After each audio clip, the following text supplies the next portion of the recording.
이스라엘 백성들에게 있어서 예배가 회복이 되고 나면 그 다음에 자연스럽게 회복되는 것이 있었는데 그것은 바로 하나님과의 관계가 회복이 됩니다. 이스라엘 백성들이 예배가 회복되고 나면 42절에 보면 내가 여호와인 줄 알게 된다 그렇게 말씀하셨습니다. 하나님과의 관계가 회복된다라고 하는 말입니다. 하나님을 올바로 인식하게 된다라는 거죠. 그리고 예배가 회복이 되면 43절에 너희의 길과 스스로 더럽힌 모든 행위를 기억하고 이미 행한 모든 악으로 말미암아 스스로 미워하리라. 죄를 미워하고 참된 회개가 임하게 됩니다. 그러니까 예배가 회복이 되면 두 가지가 회복이 되어지는데 하나님과의 관계가 회복이 되어지고 죄를 미워하고 참된 회개가 임한다라는 겁니다. 여기에서 미워한다, 미워하다라고 하는 말은 베어내다, 슬퍼하다라는 말입니다. 죄악을 슬퍼하면서 마치 수술하여 베어내듯이 죄악과 완전히 결별하는 회개를 미워하다라는 표현으로 사용하고 있습니다. 이렇게 참된 눈물의 회개가 있는 곳에 하나님과의 올바른 관계가 회복이 되어집니다. 언제나 하나님과의 관계가 회복이 되기 위해서는 우리의 예배가 먼저 회복되어야 합니다. 예배가 회복되지 않고서 하나님과의 관계 회복은 어렵습니다. 예배가 무너진 사람, 예배를 실패하는 사람은 하나님과의 관계 회복이 쉽지 않습니다. 예배가 우리의 삶에 있어서 가장 우선입니다.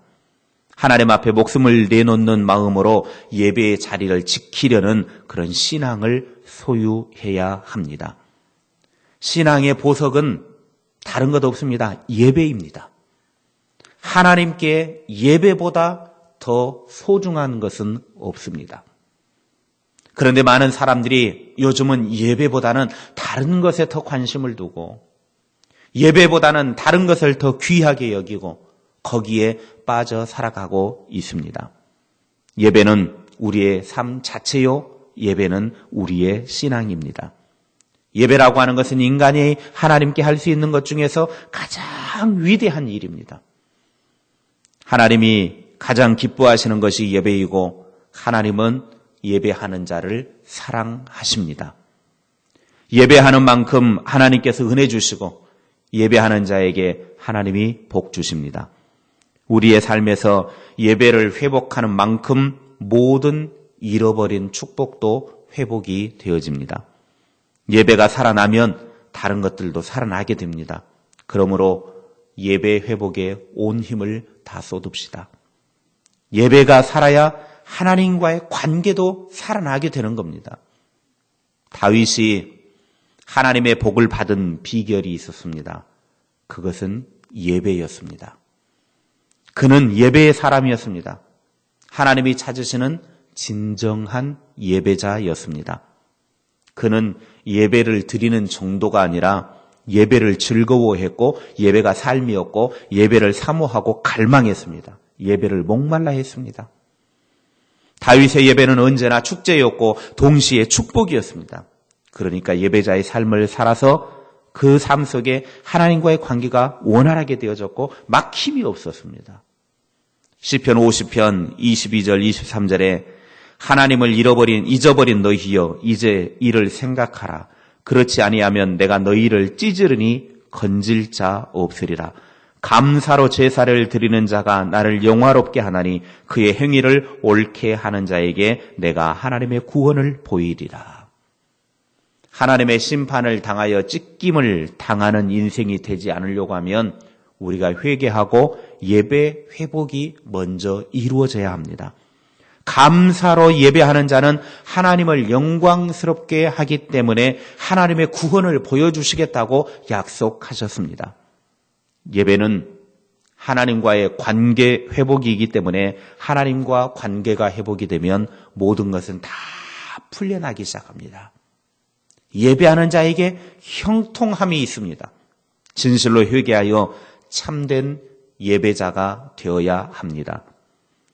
지난번에 욥기를 공부했으니까 잘 아시겠지만 욥은 이 땅에 사는 사람들 중에서 가장 환난을 많이 당한 사람입니다.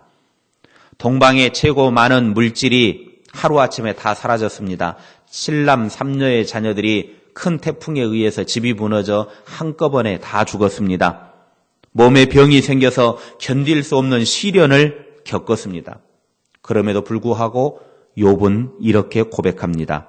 욥기 1장 21절 이르되 내가 모태에서 알몸으로 나와 싸운즉 또한 알몸이 그리로 돌아가올지라 주신 이도 여호와시요 거두신 이도 여호와시오니 여호와의 이름이 찬송을 받으실지니이다. 여러분 이 말씀을 보면은 욥은 나에게 지금 주어진 이 모든 것이 다 사라져도 나는 어차피 이 땅에 알몸으로 왔으니 알몸으로 간다. 나에게 주신 그 모든 것에 대해서 나는 오히려 하나님을 찬송한다. 가져가신 하나님의 이름을 찬송한다. 예배의 자리로 들어갑니다. 이때 욥의 아내가 옆에서 보다가 하도 딱해가지고 하나님을 저주하고 욕하고 죽어라. 네가 도대체 뭐냐? 하나님을 저주하고 욕하고 죽으라고 옆에서 격동질을 합니다. 그러나 욥은 욥기 2장 10절에 이렇게 말합니다. 그대의 말이 한 어리석은 여자의 말 같도다. 우리가 하나님께 복을 받았은즉 화도 받지 아니하겠느냐 하고 이 모든 일에 욥이 입술로 범죄하지 아니하니라. 욥은 예배의 사람이었기 때문에 환난을 이길 수 있었습니다. 자기에게 도저히 감당할 수 없을 만큼 어려운 일이었지만 엄청난 시련이었지만 욥이 이렇게 이겨낼 수 있었던 비결은 그의 인생 자체가 예배였기 때문에 가능했다라는 겁니다. 환난이 오면 사람들은 원망하는 것이 보통의 모습입니다. 그러나 욥은 감사했습니다. 오히려 더욱더 예배의 제단을 튼튼히 쌓았습니다. 더욱더 하나님 앞에 예배하는 일에 열심을 냈습니다. 우리에게 바로 이것이 필요합니다. 내 인생에 시련이 다가오고 환난이 닥쳐오고 문제가 있고 정말 고달플 때에 눈물 흘리며 가는 인생길 속에서 더욱더 하나님 앞에 예배의 자리를 지켜야 한다는 것입니다. 예배의 자리에 나아가지 않으니까 이겨낼 힘을 갖지 못하는 것입니다. 예배의 자리에 들어오지 못하니까 감당할 수가 없는 것입니다. 힘들수록 고난이 올수록 시련이 많으면 많을수록 더욱더 예배의 자리를 지키는 삶, 예배를 통하여서 하나님이 회복이 되어지면 삶이 회복이 되어지고 모든 인생에 풀려지는 그런 역사가 일어나게 됩니다. 파스칼은 이렇게 고백했습니다. 주여, 당신을 섬기라고 나에게 건강을 주셨건만 나는 세상을 위해 전부 낭비했습니다. 이제 나를 일깨워 주시려고 나에게 병을 주셨습니다. 진정한 예배 회복을 이루시기 바랍니다. 하나님은 우리에게 이 땅에 모든 것을 다 주셨습니다. 그걸 가지고 하나님께 예배하고 예배를 통하여 하나님과의 관계가 회복되기를 원하십니다. 이스라엘 백성들에게 바로 그것을 요구하셨습니다.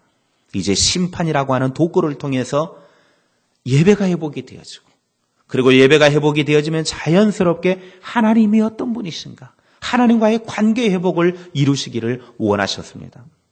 이제 우리의 삶 속에도 하나님과의 예배 회복을 통하여 하나님과의 관계가 회복이 되어지는 그런 은혜를 누릴 수 있기를 바랍니다. 우리의 삶 자체가 예배요. 예배를 통하여 하나님을 알아가고 하나님과의 관계가 올바로 회복이 되어지는 그런 믿음의 삶을 살아가는 하나님의 사람이 됩시다. 그저 교회 다니는 것으로 만족하지 말고 하나님과의 관계가 올바로 회복이 되어져서 하나님이 기뻐하시는 것을 감당하고 하나님이 싫어하는 것은 하지 말고 그렇게 해서 진정한 그리스도인으로 이 땅의 삶을 살아가는 우리 모두가 될 수 있기를 주님의 이름으로 축원합니다.